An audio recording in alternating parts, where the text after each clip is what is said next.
At the Perevalnoye missile defence base, Russian troops are still making their presence felt, though there seems to be fewer of them today, an indication that maybe they're relaxing just a little their stranglehold on strategic Ukrainian installations here in Crimea. At another base, Cape Fiolient, we discovered that the Russian troops who had been here for a week had pulled out altogether last night, much to the relief of Ukrainian commanders. At about midnight, the Russian troops who were in our base apparently received a command.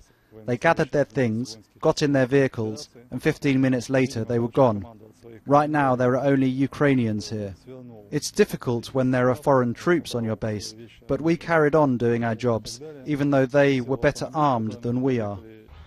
The Ukrainian flag flies over the base, for now at least.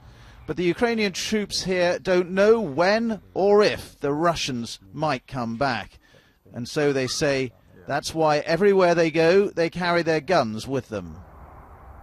So what's happened here does seem to represent a slight loosening of Russia's military grip in the Crimea, and perhaps an easing of tension. At sea, the Russian blockade of Ukrainian naval vessels continues, but again there are fewer Russian troops visible. The flagship of the Ukrainian fleet is on her way back from anti-piracy duties off Somalia. It's not yet clear if she'll be allowed to come into port here in Crimea.